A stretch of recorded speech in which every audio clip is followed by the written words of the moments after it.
it's Jessica.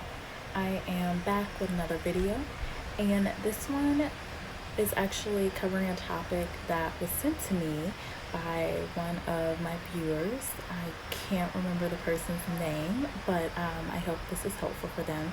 But they were asking about how they could actually gain a job in the United States, being someone that does not have U.S. citizenship and is in a different country. So I'm going to be talking about that. And I have a different viewpoint, I think, because I've worked as a recruiter. I've also worked as an HR generalist, and I have actually seen just through the hiring process the point when companies will typically consider providing a work sponsorship for someone that does not have it, and also when companies actually make that shift into considering offering employment to someone outside of the US and what things they actually consider. So a few things. First off, I mean, obviously the easiest way to get to the US is probably to find a US citizen and marry them. I mean, if you can't do that, then you got to go this route. So really with coming to the US, you got to find a job first. So with thinking about that, one thing to consider is to actually look for jobs in your current country that are global and based in the United States, because if you can actually work at a US-based company and actually work there and show your skills and really figure out ways to find jobs that are very niche and require a really specific skill set and gain those skill sets, you may be able to just transfer to the US with your company that you've been working with in your home country. So that's number one, something to consider. Obviously, when a company knows someone, knows their worth, that makes a company more open to providing a work sponsorship like an H-1B visa, because there's a lot of time that goes into that and money that goes into that. So finding a large company that has the resources to do that and make that transfer happen would be ideal.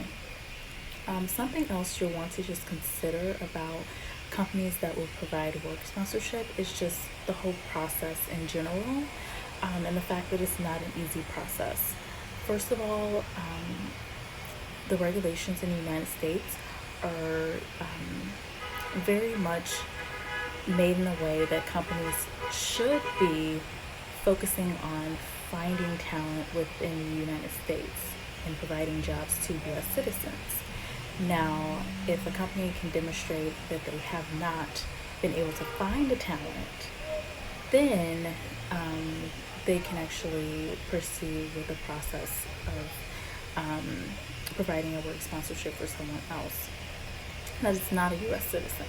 So some things to consider, and where I've seen this actually happen is if one, they need someone that has a very specialized education that's difficult to find.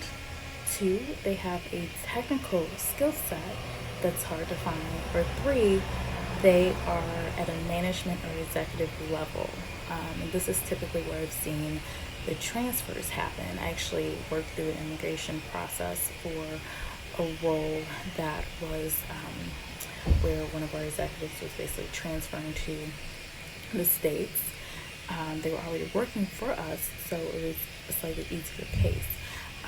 I've also worked with a case where we were working on transferring someone from South Africa over to the United States. In this case, the person had a very niche skill set, which was difficult to find. It was actually, we were looking for someone with some specific digital and technical skills that we were just having a really hard time finding, and a role had been open for literally months. And then the next case was actually someone that did not work for us, but the company had been talking to the candidate for literally years, and they could not find a person with their specific skill set, and this was in the creative sector. I think it was like a producer type of role. But this person was at a high level. So they did have a bachelor's degree, and they had well over 10 years of experience. So that was our case. So in thinking about that, you should, in my opinion, if you're gonna start looking for jobs and look at companies that can provide sponsorship, I recommend looking at global companies that would have the resources in order to provide a work sponsorship, and also look at jobs that have been posted for a long time. Typically, jobs will be posted within 30 to 60 days. If there might be some challenges with filling the role, you're going to see jobs posted at beyond 45 to 60 days. Those would be the jobs that I recommend applying to, because at that point, most likely a company is going to be at a point of actually considering people that would need a work sponsorship.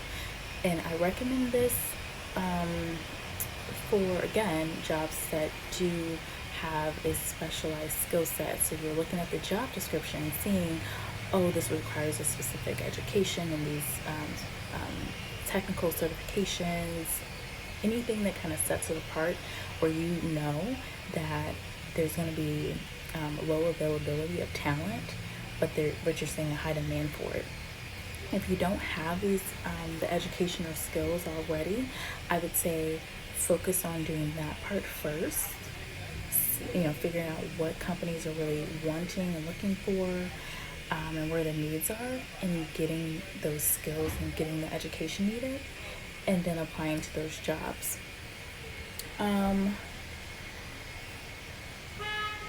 Also, to provide a case anyway, a job has to be posted for a certain number of days as a part of the application process as well, to show that it really is a challenge for the company to find talent in the US. And then, let's see.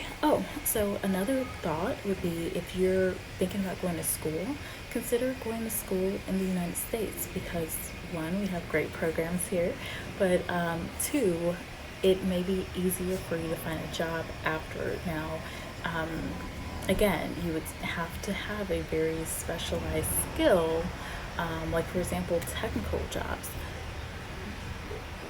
Most cases, we can find talent in the United States, but if it's a very niche skill or new technologies, like for example, Microsoft Azure is a newer technology where most companies want people with that skill set, but are finding it difficult to actually get the talent. So consider going to school. You might be able to join a company, and they may be able to sponsor you, because you have a grace period once you graduate. Typically you'll get a 1 to 2 year grace period where you can work with a company on an F1 visa or student visa, and that gives you time to show your your value with the company, and they may go ahead and provide sponsorship for you in order to keep you. I just had another thought and I forgot.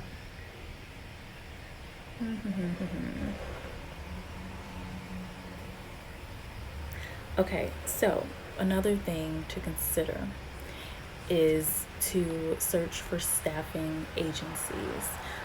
So staffing agency would be a firm that recruits talent for a list of clients, so companies that has short-term needs. So they may have a 1 or 2 year project that they need talent for, but after that time period, they may not have a need for them, so they can't guarantee employment. Therefore, they would not want to hire someone full-time for that role. So they would use a staffing agency to fill that need. Well, these staffing firms most likely are going to provide you work sponsorship in order to meet the high demand of these needs. So if you're okay with working with a staffing agency, moving to different companies for short-term projects, and also relocating throughout the US for these projects, that could be a great opportunity, because the firm will actually provide you work sponsorship in order to meet these demands for these companies. Now, with staffing firms, they will get a percentage of your pay already countered into the contract. That's just the world of staffing. But they're also meeting your need to have a work sponsorship and work in the US. So you may not get paid as much as others that are not working with a staffing agency in some cases.